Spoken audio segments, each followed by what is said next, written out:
Vous avez des plantes en santé. Si vous vous occupez de vos plantes, vous vous occupez de l'être humain que je suis.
Bon, je suis un médecin égyptienne qui a fait ses études en Égypte et j'ai été élevée là-bas jusqu'à presque l'âge de 30 ans.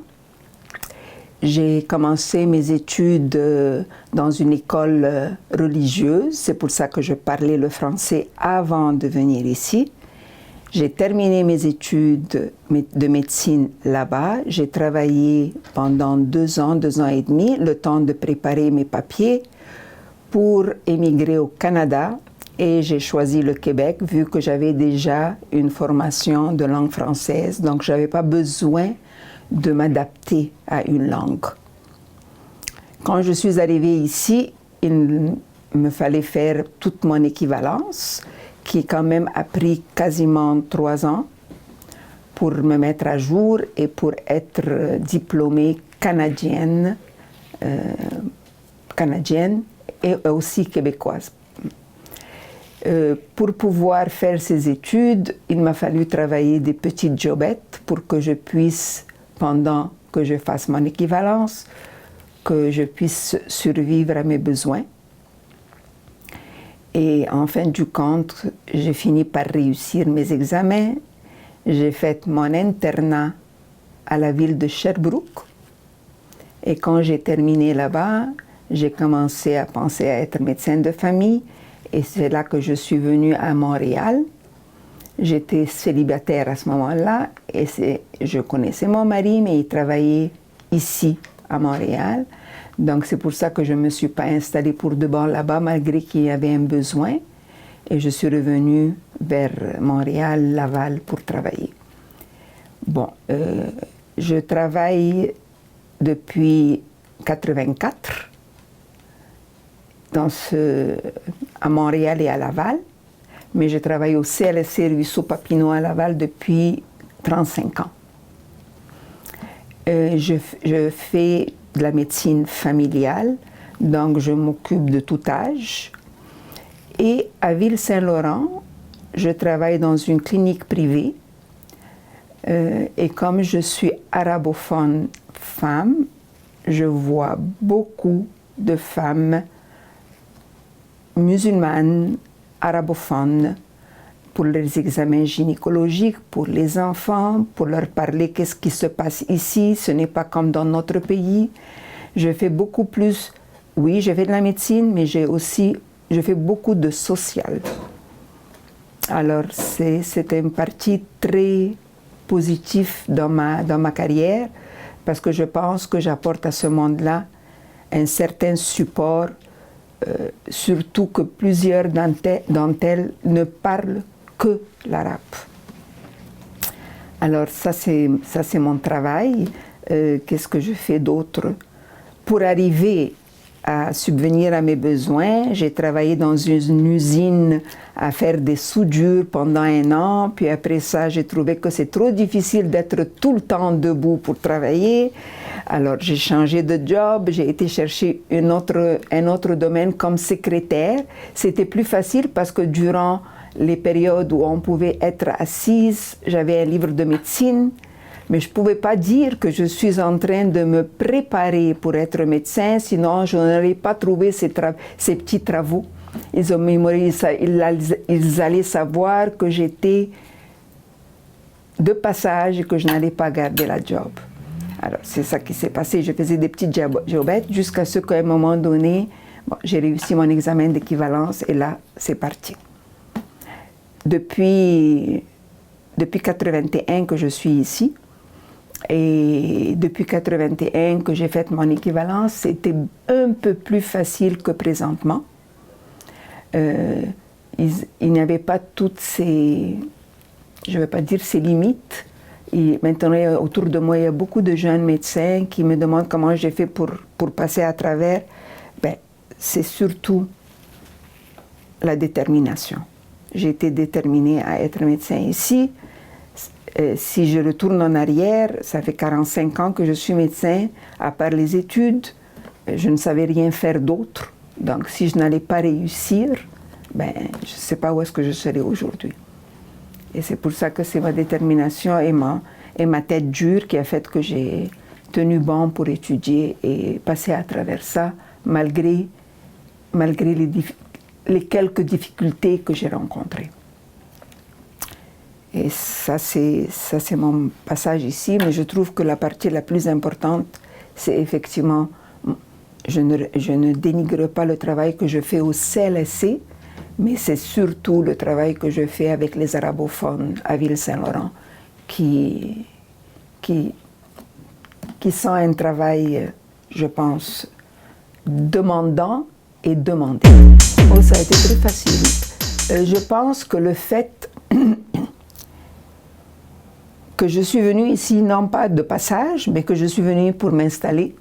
Donc, j'étais très ouverte à m'intégrer. C'est moi qui allais vers le monde, et lorsque j'allais vers le monde m'ouvrait les portes et pas mal grandes. Mais il faut qu'on fasse le pas de vouloir s'intégrer. Et c'est ça. Mes collègues, je n'ai jamais senti qu'ils me mettent des bâtons dans les roues, ou qu'ils me disent « tu n'es pas de chez nous ». Je n'ai jamais senti ça, mais j'ai fait le premier pas. Okay. J'ai beaucoup d'amis québécoises, autant que j'ai des amies égyptiennes, autant que j'ai des amis.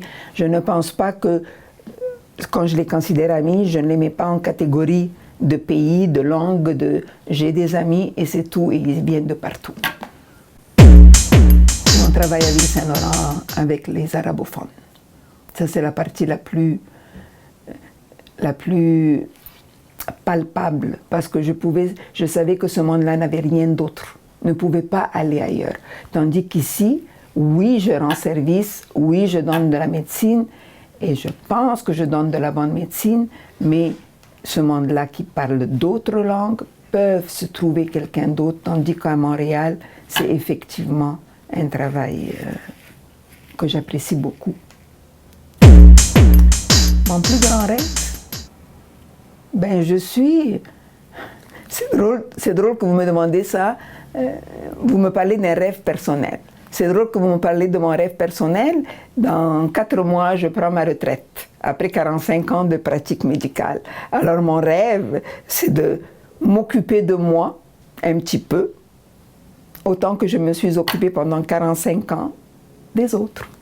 Alors mon rêve, c'est de m'occuper de moi. Je ne pense pas que j'ai un autre rêve plus que ça, mais et je pars la tête haute en me disant, sans me lancer des fleurs, mais je pense que ma mission est accomplie. Ce que j'ai étudié, je l'ai mis en pratique. Je l'ai mis par compassion, par écoute, par patience, par empathie, et c'est ça. Et c'est ça la médecine. La détermination. Tout passe par ça. Si on n'est pas déterminé, si on pense que bon, je vais m'essayer, je vais voir si ça va marcher, il y a encore des obstacles, qu'est-ce que je vais faire avec ces obstacles? Si on n'est pas déterminé, rien ne va fonctionner. Il faut vraiment avoir un seul but, et c'est le but de dire, je viens ici pour vivre, je ne viens pas de passage, j'ai un background d'études X, Y, Z, ça peut être même un ouvrier, n'importe quoi. Vous avez quelque chose en tête, il faut vraiment être déterminé et prendre le temps que ça va prendre pour s'installer.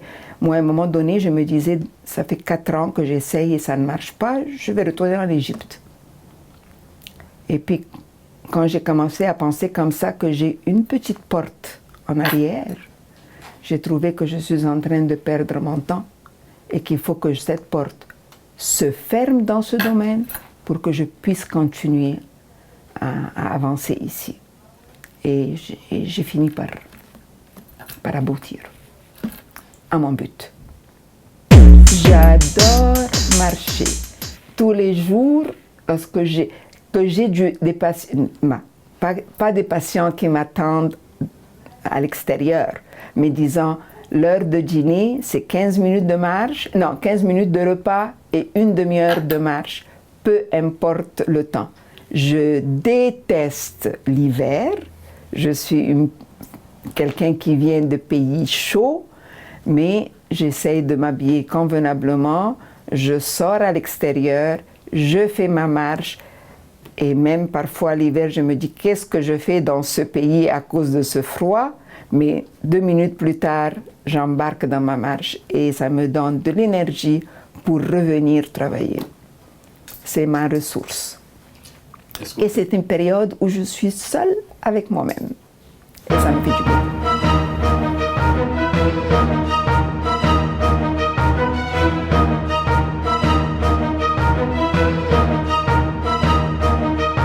Comment on ne peut pas ne pas aimer ici? On travaille au milieu à côté d'une église, avec un jardin autour de nous, c'est de toute beauté. On ne peut pas ne pas aimer.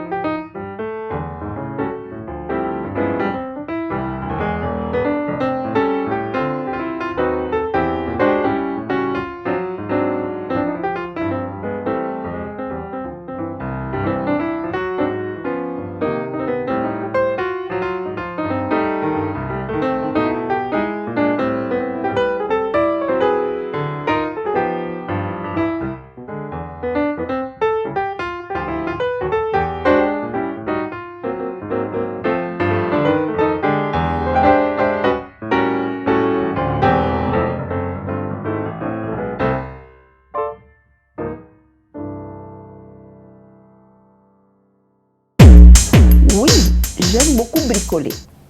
J'ai appris le bricolage de mon papa. Tout ce qui se casse à la maison, j'essaye de l'arranger. Parfois, c'est une bébelle qui ne coûte même pas 5 $. Mon mari me dit, Madeleine, jette-la, je vais te l'acheter. Elle coûte 5 $ chez $1 Store. Je dis, je m'en fous de l'argent.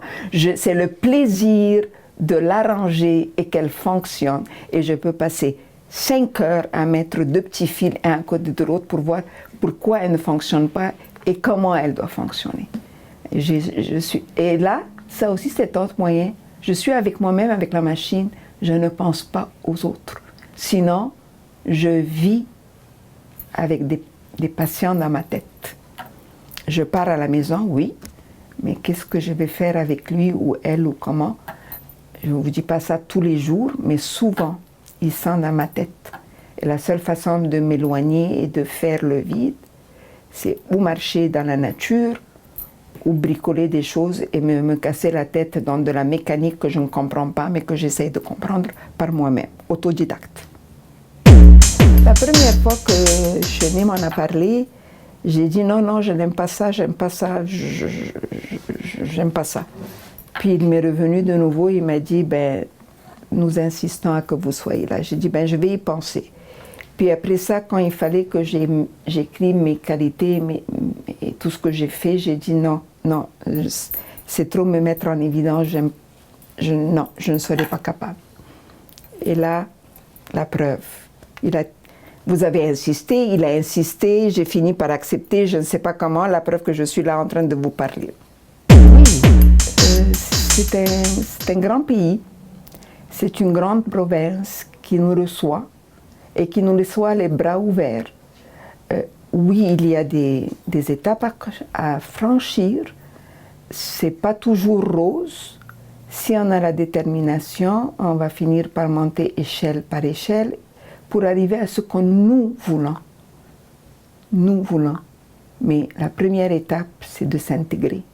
J'ai été apprendre la danse de ligne que je ne connaissais pas. Ça ne se connaissait pas en Égypte. J'ai connu plein du monde québécois, parce que c'est surtout les Québécois qui font de la danse de ligne. Je ne parle pas de maintenant, je parle au début. Et c'est comme ça que j'ai commencé à manger du blé d'Inde, à prendre du sirop d'érable, à danser avec eux, aller dans les salles pour faire des fêtes québécoises. Et c'est comme ça que je me suis intégrée. Il faut faire le premier pas et il faut être déterminé dans ce que nous voulons. Juste de parler de ce que je suis en train de dire, je pense que si vous êtes capable de le passer à tout le monde, soyez déterminé dans ce que vous voulez. Je pense que ça va être déjà ça, de fait. Et vous mettez en relief pas seulement du monde professionnel, vous pouvez mettre en relief tout genre de personnes qui a accompli quelque chose. Ce n'est pas le diplôme qui nous crée, c'est nous qui nous créons nous-mêmes. Et je pense que ça, c'est important que vous le sachiez. À propos, ça c'est le travail de mon papa, en arrière de vous. Oui, c'est le travail de mon papa. Il était très artiste et c'est lui qui m'a appris tout ce que je sais faire avec mes mains. Il n'est plus de ce monde, mais il est avec moi tous les jours.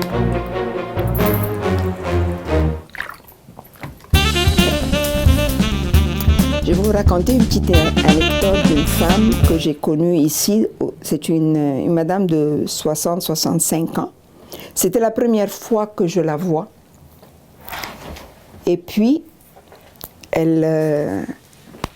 nous traversons le corridor pour rentrer dans mon bureau. À peine que je me suis assise pour lui dire « Bonjour madame, je suis docteur Ashkar, j'aimerais qu'on fasse connaissance ». Elle m'a regardé ça et elle m'a dit « Vous êtes un bon médecin ». J'ai dit « Madame, merci du compliment, mais on ne se connaît pas encore ». Qu'est-ce qu'elle me répond? « Vous êtes venu me chercher, vous ne m'avez pas appelé en micro, et vous portiez un sarrau blanc, propre. Donc vous me respectez. Vous avez des plantes en santé. Si vous vous occupez de vos plantes, vous vous occupez de l'être humain que je suis. »